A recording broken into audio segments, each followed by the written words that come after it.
Welcome back to my channel, my stitchy friends. Be sure to watch till the end to see who this week's shout out is. And let's get going to the video. So, I thought this was just a funny little idea that I had, is confessions of a cross stitcher. If I could make dramatic music come into this moment, I would. So, I have been cross stitching, as I've told you guys, since I was about 7, 8 years old.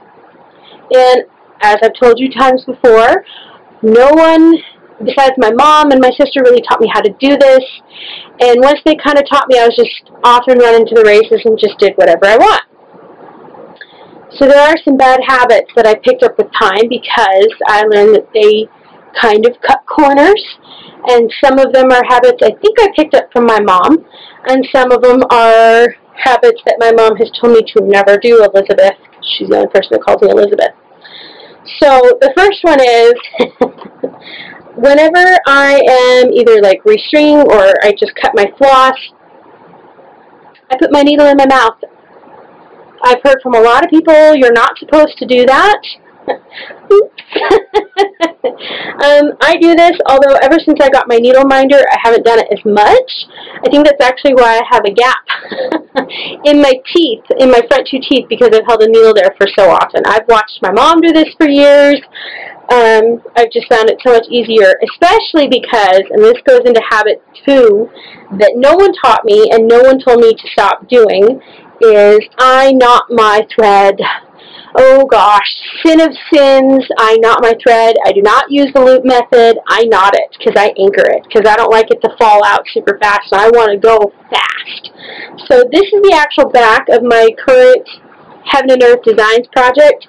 There are lots of knots. I have no idea what this is focusing. I'm so sorry, guys. I told you I don't have a viewfinder on my camera. It just is what it is. So I knot, and the easiest way to get those knots right is to hold my needle in my mouth and tie it 3 times at the end. As you can see, I can hold my needle in my mouth and I can talk very, very well. That's how long I have been doing this. I have never once swallowed a needle. I don't know why it's bad, but I've been told you're not supposed to do that. Sorry, I do it anyway, except for the fact that I think it did affect my teeth. So the next bad habit that I do is I constantly keep my cross stitch in its frame. I never take it out of my Q-snap, or I just started using a Q-snap, or my hoop. I never take it out when I leave it out, or if I don't have my stitchy bug feeling, it'll stay in that hoop for a month or 2. And yes, creases happen. But guess what? That's what washing it is for, and that's what ironing is for. Because I've heard there's a lot of these things that you're just not supposed to do. That's really bad. Another thing that I've heard is you're never supposed to mark your original pattern.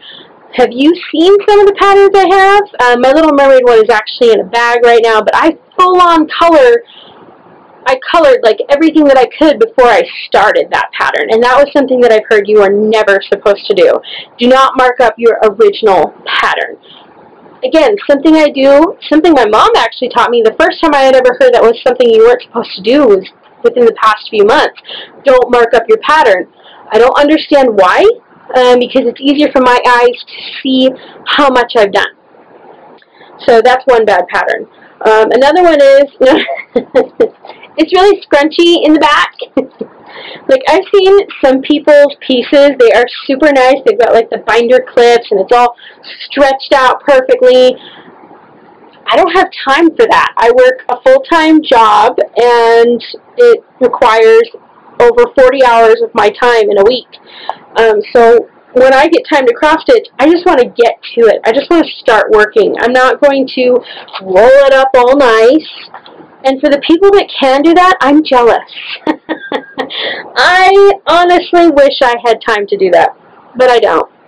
Another bad habit is, here, let me see if I can get my floss off of here, is I lick the end of my floss before I thread my needle. You're never, ever, ever, ever supposed to do that. So if I want a new, yep, you ready to watch me? Lick the floss and thread my needle. I've done it that way for 24 years. It's the easiest way for me to do it. I know there's techniques where like you can rub it on your palm and it'll slip through, or you can get those needle threaders. I've always liked my floss, and I asked someone in another group why that was so bad, and she informed me, you don't know where that floss has been. You know, little kids touch those things.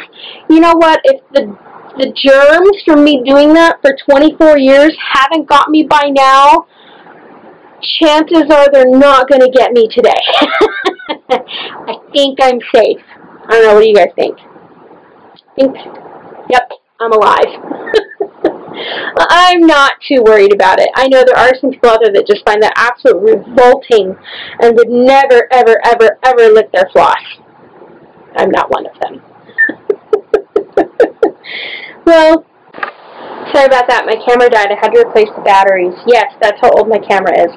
Another bad habit that I do that I know I shouldn't do, but I just can't help myself, is that if I'm cross-stitching and a huge, not a huge knot, but one of those knots that just won't pull through, you know, it just won't come out, and it's like here on my floss as opposed to here or even here, and I can't pull it all the way through and cut it and get rid of it, I just keep going.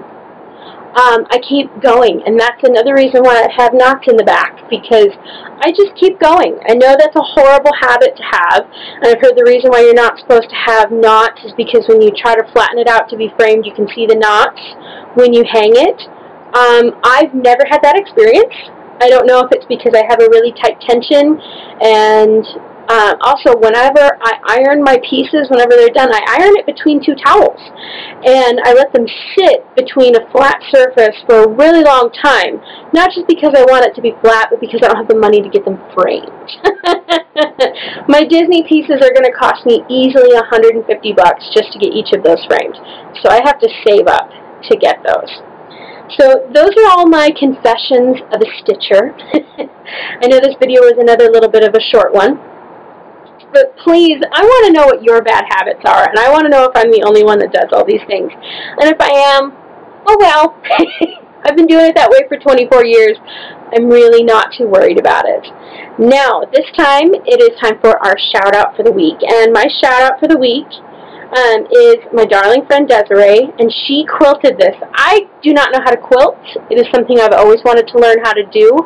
I have a wonderful aunt that quilts, and she has warned me if I really want to, do I really want to get into this, because apparently it's a lot of money. I don't really understand, because I just do cross-stitching, and that could still be pretty pricey, but I'm sure it's not even close to as when you do quilting. But it's an Anna and Elsa quilt, and it's so beautiful. It's all my favorite colors. It's purple and blue and pink, and I love Frozen. My husband doesn't really like Disney movies. Ironic, right? How could someone like me marry someone that's not into Disney? But I went and saw it in the theaters by myself because I wanted to see it so bad, because I love Idina Menzel. I'm a big Broadway fan, so I loved her in Wicked and I loved her in Rent. So I was really excited to see what she would do as a Disney character. Sorry, total tangent, as Liz usual, right? Anyway, I think this quilt is absolutely gorgeous. Ugh. And one thing on my list that I want to learn is I want to learn how to quilt. However, I need to get a bigger place because I live in a very small apartment. It's the size of a shoebox, and I barely have room to do my cross-stitching here.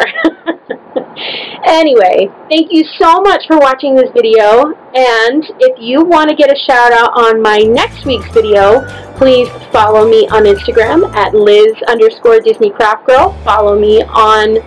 Well, that was follow me on Instagram. Also, subscribe to me on this channel. And then please message me a photo of something that you're proud of. Please message it to me, because I can't dig through everything to find the one I want. I want you to send me something that you're proud of. It can be tatting, it can be crocheting, quilting, it could be that 3D diamond painting stuff. I don't care. As long as it's a craft that you're proud of and that you want to show off. Please send me a picture, and you can also join in my Facebook group, Thomas Kincaid Patterns. And of course, I have all the links below this video so that you can follow me and join my group, and we can become fast friends. Guys, thank you so much for watching this video. I will see you all next week. Love you. Bye.